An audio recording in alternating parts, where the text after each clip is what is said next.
Hello everyone and welcome back. We just got what is possibly the biggest information dump we have gotten so far this year. There was a Chinese bar citizen with a pre-recorded SCL with John Crewe, and then followed by a panel with John Crewe there in person, and we have a ton, and I mean a ton, of ship news and feature news and other things like that John Crewe answered questions about. So we're going to go through all of it. We're going to focus on some really big things, including the Perseus receiving an upgun, not just with PDCs, but its main guns are being upgunned. We're going to talk about the Kraken possibly getting a reconcept and beginning work at the end of this year. We're going to talk about the Javelin, the confirmation, basically the confirmation of the Idris-P coming out at Invictus, and so much more. So if you want to see all of this news and information that we have got from this Star Citizen live, then sit back, relax, and enjoy. So this event was done in a kind of, there's two parts to the different information that we have. So the first one is there was a pre-recorded SCL that Jared and John Crewe did, where they answered a bunch of questions about ships, ground vehicles, Maelstrom, all these sorts of things, weapons. So we're going to go through that information. And then there was also, I believe after that video played, John Crewe was also there at the event, and they had a panel with him. Some people took notes of what he talked about in there. And then, now granted, so this was in China, so the notes were taken in Chinese, but from the source that I have, they got translations from a machine translation, and then they also verified those translations with a native Chinese speaker. So I think we can be fairly confident that the words that are there are accurate as to what was actually said by John Crewe. So now let's get into going through the different information that we have been given access to. All right, so first we're just going to go through the Q&A sections from, again, that pre-recorded Star Citizen live that they did. I believe Star Jump has the video of it posted. Someone at the event videoed it on their phone, and then I think Star Jump has posted it on his channel, so I'll try to link to it in the video description if you want to go watch the original video for yourself. But let's get into the questions. So first, they asked him about ground vehicles and gameplay for ground vehicles. So he said that there are more types of ground vehicles coming, combat hovercrafts, and a mobile base style vehicle. So potentially a large vehicle you can actually live in, you can log out in, things like that. Challenges exist due to garage and hangar limitations, but new vehicle types are being explored. And the ground gameplay systems need to improve to make ground vehicles more useful and relevant. So this is probably going to be the terrain generation, making it a little bit, maybe some places don't have so many rocks, so you can actually drive vehicles around. The bigger thing probably is the physics problems with if you ever drive the Nova tank or the Storm tank. Those things love to bounce around like no end. Some of the other vehicles do as well, but they don't move around. So there definitely are issues with ground vehicles right now. So hopefully they can get those resolved sooner rather than later, and we can see some more variety to, the use cases for ground vehicles. We definitely need some more missions or events or something like that that would make it worthwhile to take the time to bring ground vehicles in. Next, they asked about ship interiors and living systems. So living quarters vary by ship role, basic beds for short trips, full amenities for long-term missions. Hygiene, the toilets and showers will matter with future survival mechanics. And cockpit eating, drinking in single-seat ships is planned but not confirmed. So nothing super crazy there. I guess the biggest thing would be the eating and drinking in a single-seat ship. That's one of the most annoying things, you're in your Gladius or whatever, and you just forgot to drink a Cruise Lux before you went out, and now you're in the middle of a fight and you need to get some hydration and stuff. So hopefully they can get that in. Would be really a quality of life improvement, but would be really nice to see. Next, this section is a little bit bigger, so we have a weapons and ammo section.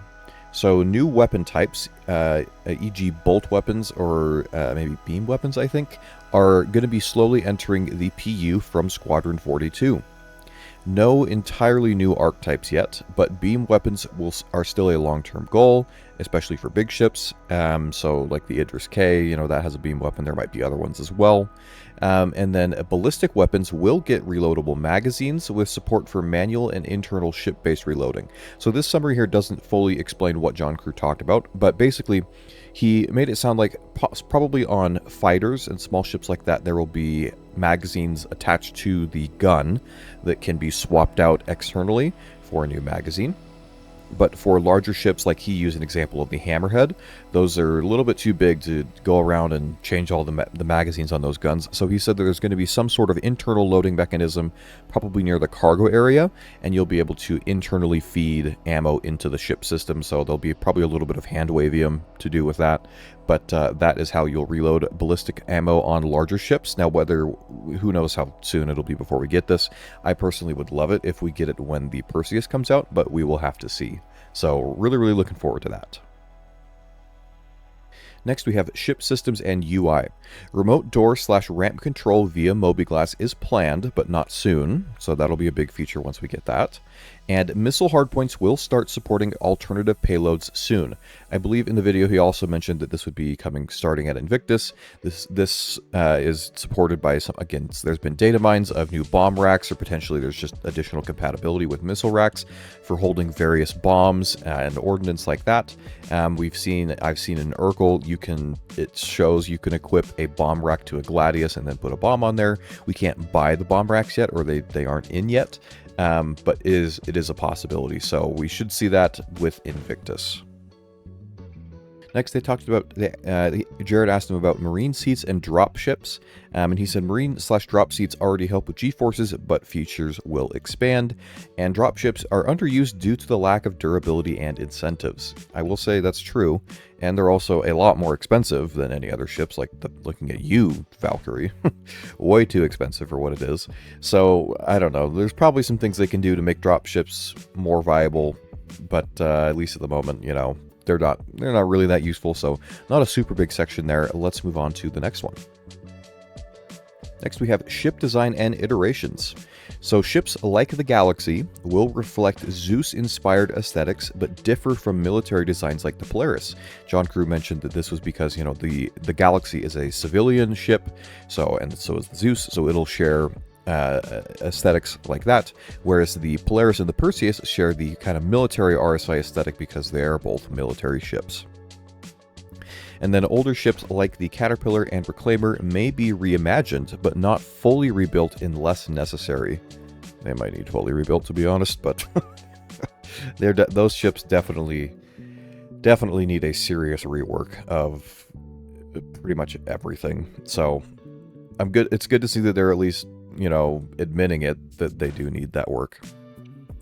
And then apparently it's possible that we will get some Mark II versions for some ships, you know, similar to the Hornet. So I could see a Aurora Mark II, you know, some of the old ships, like maybe a Freelancer Mark II. I guess the Freelancer got its gold standard, so maybe they won't do that. I don't know, but cool to see that, you know, they'll have that at some point in the future, some updates for older ships. Then we have a small section regarding ship modules and in-game availability. He said that ship modules, like for the Galaxy, will be earnable in-game after a grace period. I believe we have, for the Retaliator, it does have some modules. You can buy those in-game now. They have of course, they have legal and marketing constraints that affect when and how pledge items go live, but generally, once something releases for real money, you generally can get it in-game, like ships and things like that, within usually like 4 months or so after it releases, maybe a little bit longer, but yeah.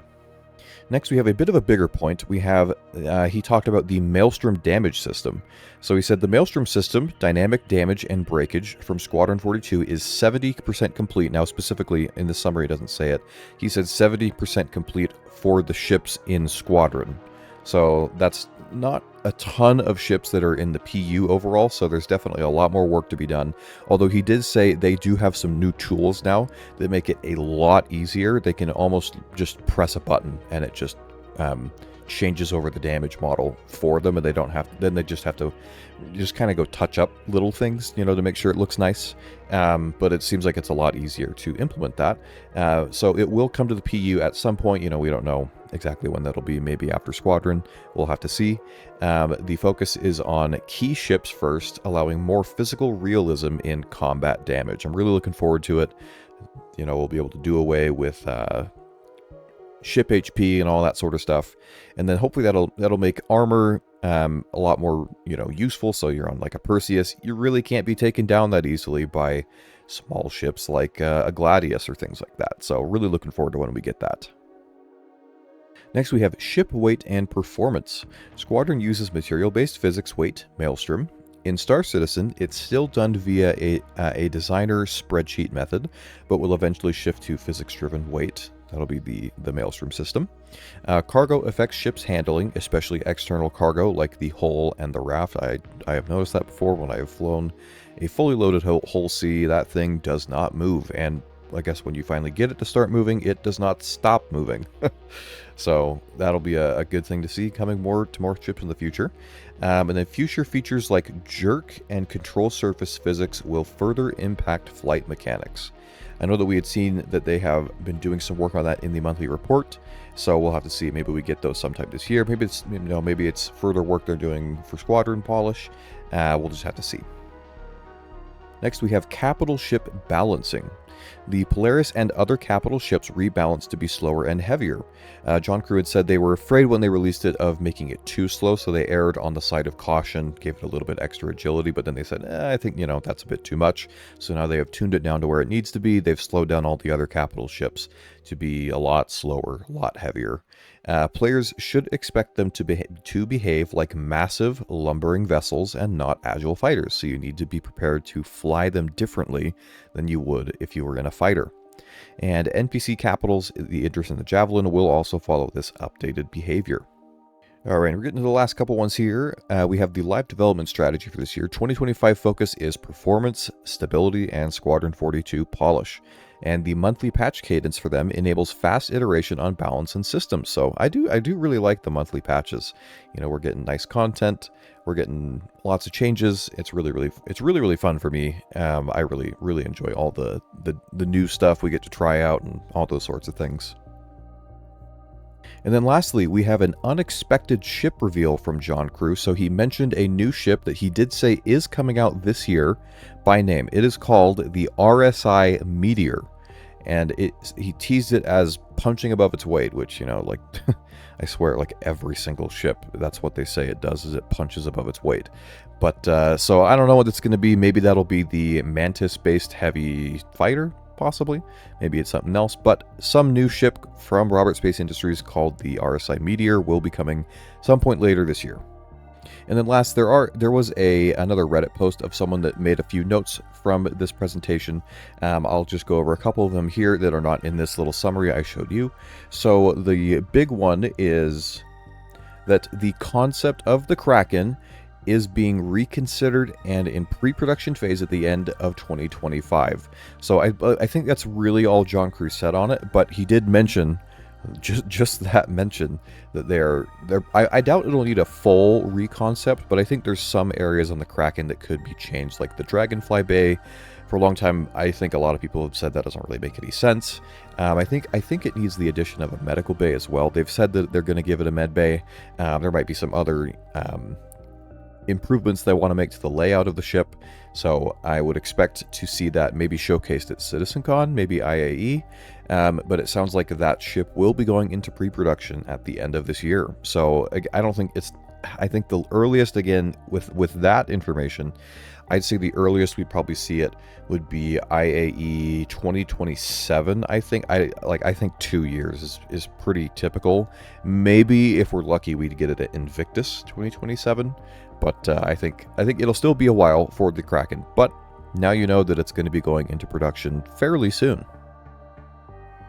So next we have, so after that video played, the pre-recorded SCL, they did a panel with John Crewe.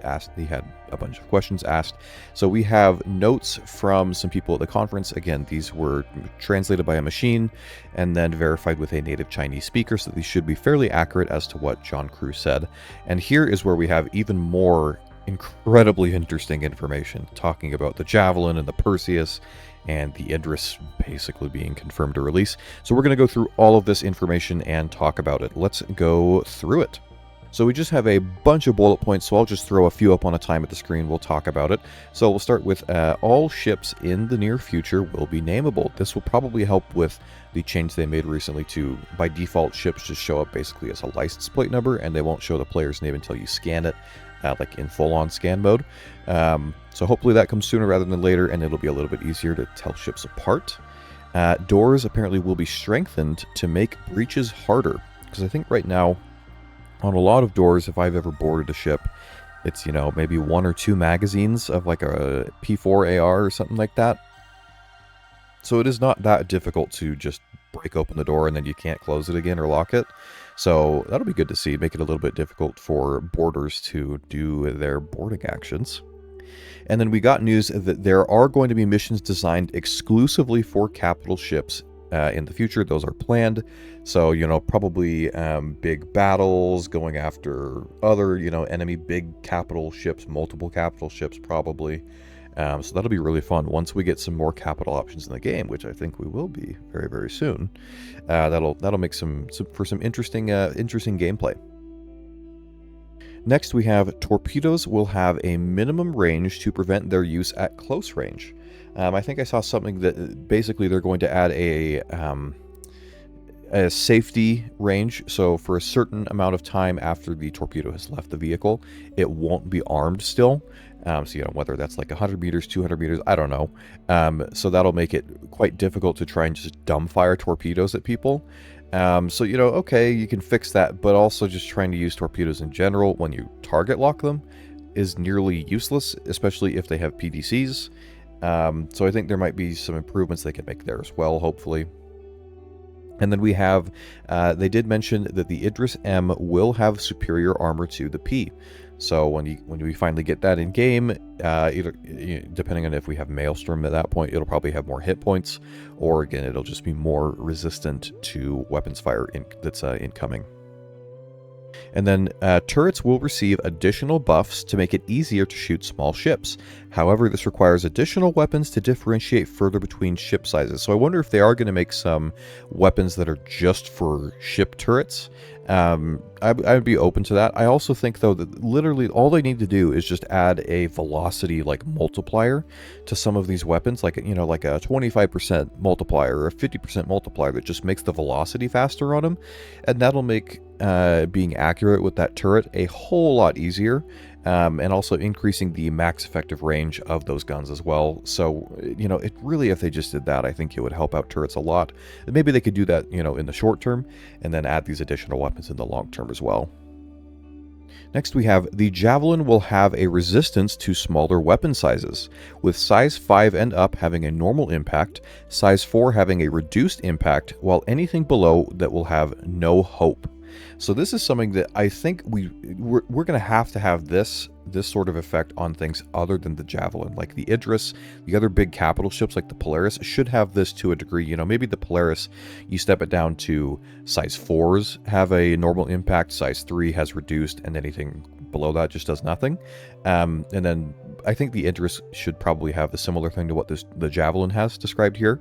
But I think this will, once this is in, I'm sure there'll be many light fighter pilots who are not very happy about this, but it's really how it should be. You should not be able to solo a Javelin or an Idris, you know, or whatever it is, in your Gladius, in your Hornet, and any of those sorts of things, in your F8. It's just not how the game is meant to work. So I'm really glad that they did talk about that a little bit. I think that'll, once we get that in the game, that'll really, really help out differentiating the combat, making it so you have to have those big ships with the larger weapon sizes to take on the other big ships.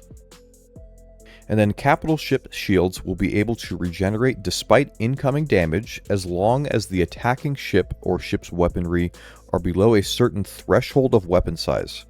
Okay, so maybe if they're below size 3, size 4, something like that, then your shields will just constantly recharge. I don't know, we'll have to see. Maybe that'll be something that it resists even size 5 and you have to have even bigger guns or something. I don't know, but very, very cool. And then Flak is coming, which will act as an area of effect projectile that are specifically designed for use on capital ships against smaller vehicles. They will be automatic, similar to PDCs, so more automatic PDC-like flak guns. Hopefully so they said capital ships, so Polaris, 890 jump maybe, Idris, all those sorts of things. Maybe, maybe even a little bit smaller ships. Maybe the Hammerhead could use a couple of those. I don't know.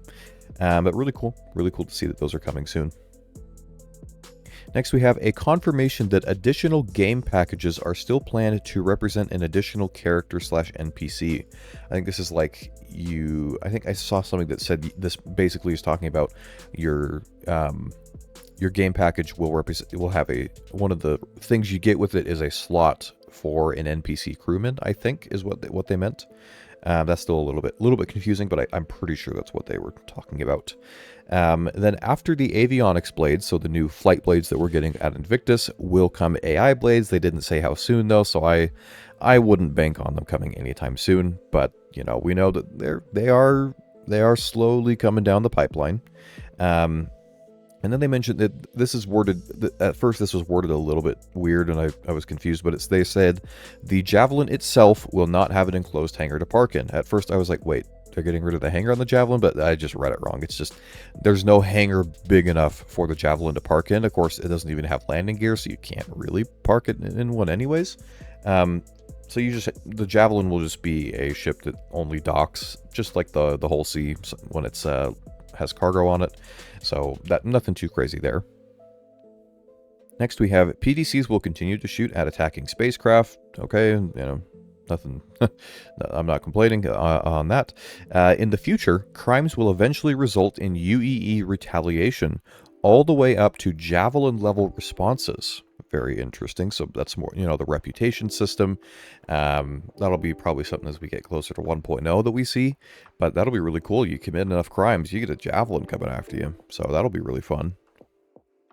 And then ship missiles will eventually be able to be loaded internally, including their upcoming PDC counterparts, utilizing a space similar to the currently available freight elevators. So that's a good sign, because I mentioned, the little missile PDCs don't really make a whole lot of sense when you could just have an infinitely firing laser PDC. So I don't know how soon we're going to see this sort of thing. It might come around the same time we get the internal ballistic reloading, but it'll be really cool when we do get that.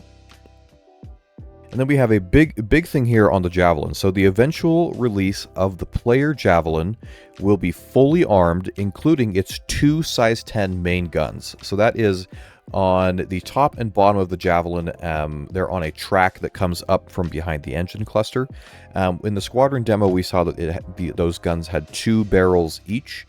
So it sounds like those are 2 size 10 guns on each of those main batteries. So those are going to do probably a lot of damage. So really looking forward to trying those out someday. And I can't wait to hear how they sound, and I just want to see how much damage they do. So really cool that they did mention that. And then there eventually will also be a way to earn the A-tier components through PvE. I guess technically in 4.1.1 there kind of is. If you do enough of the space combat missions and you get some interceptor helmets, you can trade for components with Wicklow, and there's some different grade A components you can get with them. So I guess that's kind of already in. And those space missions don't require any PvP, it's just PvE. So I guess that's technically already a possibility you can kind of do. All right, next we have one of the biggest news updates of all. This is regarding the RSI Perseus. So the RSI Perseus will be flyable come IAE, with its main turrets replaced with dual size 8 hardpoints. It will also have 4 PDCs and 2 dual size 3 remote turrets. I remember I had made a video a couple months ago. We talked about some leaks that had come out for this, and the leaks I had heard were that it was going to get 4 PDCs and those remote turrets were going to be changed to dual size 4s. So it looks like the remote turrets are still the same dual size 3s, but it has had those PDCs added. But the bigger thing for me is being upgunned from dual size 7 to dual size 8s. Which is insane.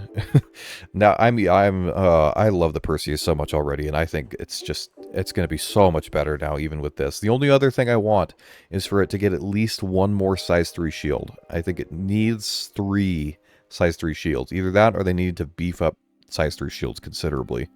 But I was really excited to read that. So make sure to let me know your thoughts on that in the comments, and anything else that you have seen so far in the video and that we continue to talk about. Next, we have the Apollo. The Apollo is in active development, so whether or not we get that this year, don't quite know quite yet, but it is being worked on, of course. The Pioneer will not release this year. I think that was pretty obvious. They're still in white box. They're figuring stuff out for the ship still. I think the earliest we'll see it is probably next year's IAE 2026. And then also the Polaris control panel will be most likely moved to the upper level. I believe they're talking about the panel you use to control the torpedoes, which, if that's the case, that's a little bit odd because, I mean, they have this whole torpedo room designed around that. I don't know. But it sounds like that might be getting moved to the upper level. We'll maybe make it a little bit easier to fire to those torpedoes. We'll have to see. Next, we have an elevator. Elevator speeds will increase at some point. I don't know if that means ship elevators or station elevators or something like that. I don't know.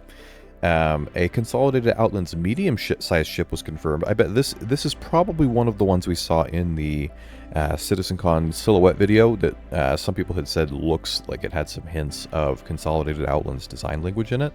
So, don't know what it's called yet, don't know what it does, but it's been confirmed that it exists.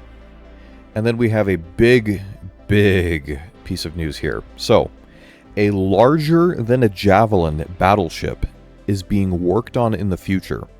Currently split between going to Aegis, Anvil, or RSI. I'd love to see it go to Anvil, that'd be so sick. They also reference a previous battle cruiser referenced through the stretch goals as being sold at some point. So, that's big. a larger than the Javelin battleship, which, you know, then the case is that going to be sold to players? I would think so. I would love to see that be maybe not the Anvil cap, but like one. I guess if Anvil makes multiple capitals, but Anvil doesn't have any. And I've seen, you know, people kind of want like a carrier from Anvil or some giant battleship, this is kind of what it would be. I'd love to see that. I mean, any of these manufacturers, I'm sure it would look great. But I think Anvil just doesn't have any capital ships. So you'd think maybe they would just go for it and give Anvil a larger than a Javelin battleship. So really cool to see, hopefully, some more information on that at some point. Of course, that ship's probably several years out at least. So, but it's been mentioned that it exists. So really cool nonetheless. All right, next we are getting very close to one of the biggest pieces of this whole thing. The Javelin will be getting the previously mentioned flak weapons again. Those are going to a lot of the capital ships, Polaris, Idris, those sorts of things, the Javelin and others. And next we have what I think is the biggest confirmation so far that we are getting the Idris-P with Invictus. So when asked about the Idris-P, John Crewe was intentionally vague, saying that the answer on its release will become clear at Invictus this year. I mean, what more evidence do you need? Like, we're getting the Idris-P. We're getting it. Maybe the K kit, I don't know, but at least the Idris-P, we are getting it. Super excited. I don't know that I'm going to be able to pick up an Idris myself. I thought, maybe if I melt my Polaris or something, but I don't really want to melt my Polaris. Like, I had a whole big chain built up for it.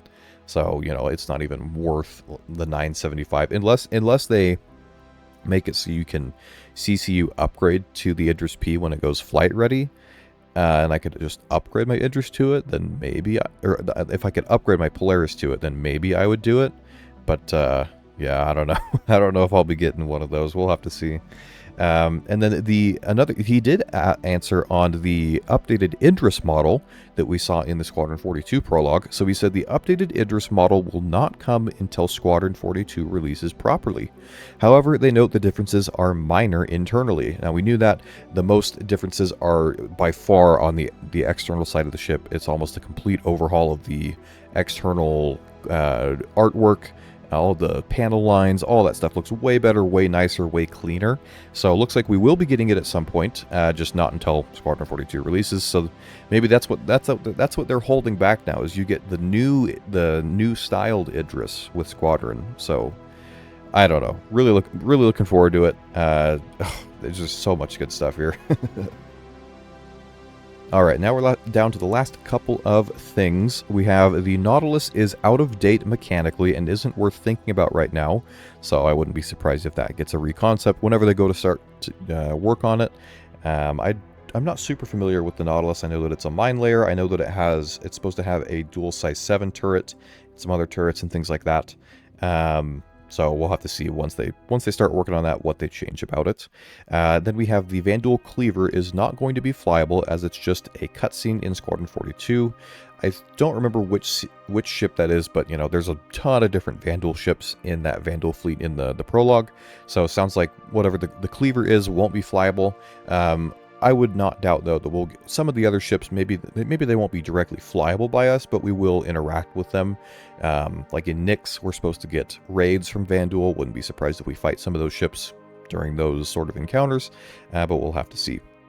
And the last couple of things here, a large airdrop module is desired from John Crewe, but it's not currently in the cards.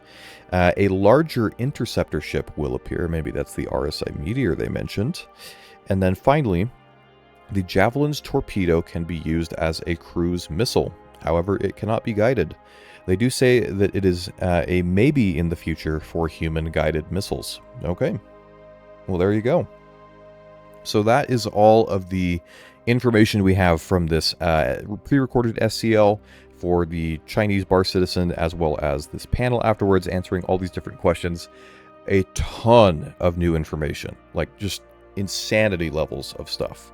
So, if you have any thoughts on any of these things, make sure to let me know in the comments. I'd love to hear your thoughts on especially the Kraken reconcept, the Perseus Upgun, and the Idris. Basically being confirmed that the Idris-P is releasing in Invictus. Make sure to let me know all of your thoughts on that and anything else you can think of. I hope you enjoyed the video. Feel free to like and subscribe for further Star Citizen testing and Star Citizen ships, content, all that sorts of things. And until next time, I will see you in the verse.